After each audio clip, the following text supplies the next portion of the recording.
সবাই আমরা এমপি ভাই। আপনি অনেক শালীনতা সৌজন্যতা বজায় রাখছেন এই দীর্ঘদিন। হ্যাঁ, আমরা সবাই রাখছি। নির্বাচন হওয়ার হয়ে গেছে, আমরা সকলে মিলে আমরা ইনশাল্লাহ শান্তিপূর্ণ। আল্লাহ তাআলার অশেষ রহমতে আমাদের 17 বছরের পরিশ্রম, যুদ্ধ, আন্দোলন সবকিছু একটা সফলতার দিকে আমরা গিয়েছে।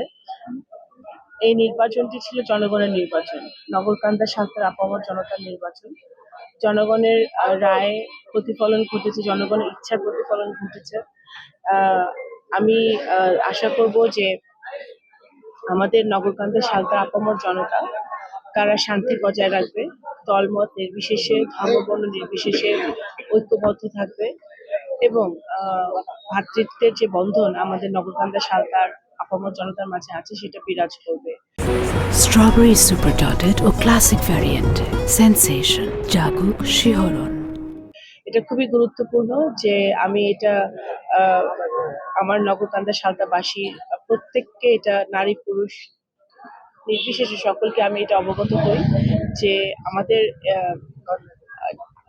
জনগণ আমাদেরকে একটি গুরু দায়িত্ব অর্পণ করেছেন, আমাকে একটি গুরু দায়িত্ব অর্পণ করেছেন। এই দায়িত্বটা আমি সঠিকভাবে পালন করতে চাই।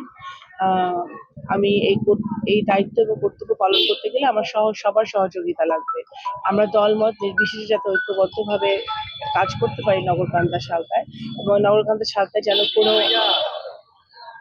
সমস্যা না হয়, সবাই যেন একত্রিত থাকে, সেটা আমি সবার কাছে আহ্বান জানাবো। সেটা অবশ্যই আমি যেটা নির্বাচনের আগে বলেছি বা গত 17 বছর ধরে বলে আসছি, সেটা আমি পুঙ্খানুপুঙ্খরূপে পালন করতে চাই।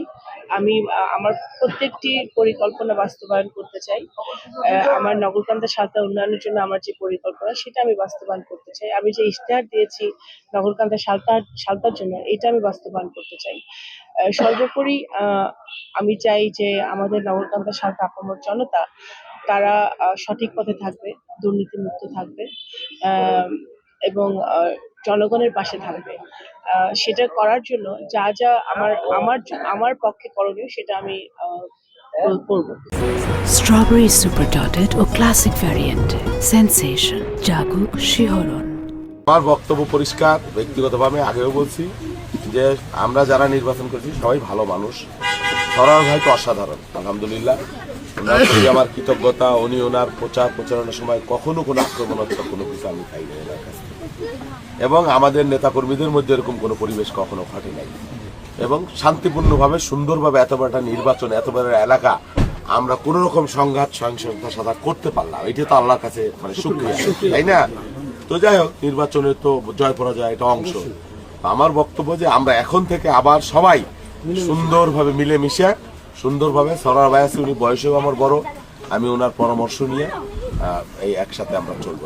এই সবচেয়ে বড় কথা শান্তি রক্ষা করা, সম্প্রীতি রক্ষা করা, ভ্রাতৃত্ব রক্ষা করা, দল মত ধর্ম বর্ণ নির্বিশেষে। এটাই হলো আমাদের সর্বোচ্চ অগ্রাধিকার, ভ্রাতৃত্ব সম্প্রীতি। এটা তৈরি করবো আমরা, এবং বাকি যেটা সরকারের পরবর্তী যে সেটা সবকিছুতেই আমি সরার ভাইকে আমি রেসপেক্ট করি, এবং আমি ওনাকে আমি সাথে নিয়ে চলবো ইনশাআল্লাহ। আমার কাজের মাধ্যমেই আমি এখানে ইনশাআল্লাহ ফরিদপুর সদর 3 যে একটি বিএনপির ঘাঁটি, এটাকে শক্তিশালী বিএনপির ঘাঁটি হিসেবে প্রতিষ্ঠিত করব। এই ফরিদপুরবাসীর জন্য কাজ করব, সকল ধর্ম বর্ণের সকল মানুষের জন্য কাজ করব, এবং সকলে মিলে আমরা একটা সুন্দর বৈষম্যহীন, আমরা চাঁদাবাজমুক্ত সন্ত্রাসমুক্ত একটি উন্নয়নের ফরিদপুর গড়ে তুলব। সকলে বলবে তখন যে না, দলের পক্ষ হয়ে, বিএনপির পক্ষ হয়ে নায়েব ইউসুফ ফরিদপুরে উন্নয়ন করেছে। তারা চেষ্টা করেছে ব্যবধান কমাতে। ষড়যন্ত্র আসলে সব জায়গাতেই হয়েছে, আমার এই সদর আসনেও অনেক ষড়যন্ত্র হয়েছে, সেটা আস্তে ধীরে ইনশাল্লাহ আপনারা জানবেন, ইনশাল্লাহ বলবো। কিন্তু আমি এত বছর ধরে যেই ডেডিকেশন নিয়ে দলের জন্য কাজ করেছি, তার ফল আপনারা গতকাল দেখেছেন। 1,48,000 ভোট পড়েছে। এই দেশের মানুষ, ফরিদপুরের মানুষ আমাকে 1,48,000 ভোট দিয়েছে।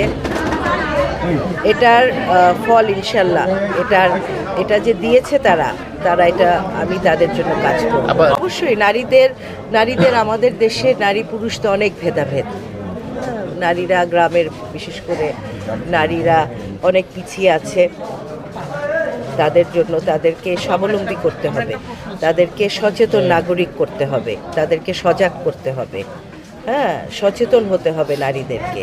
তাদের কি অধিকার তার সম্বন্ধে তাদের জানতে হবে। তা না হলে তো তারা বুঝবে না যে তারা কতটা নিগৃহীত, কতটা বঞ্চিত। তো তাদের জন্য আমি কাজ করব, স্বাবলম্বী হওয়ার জন্য, এবং নারীকে শক্তিতে পরিণত করব আমি ইনশাআল্লাহ।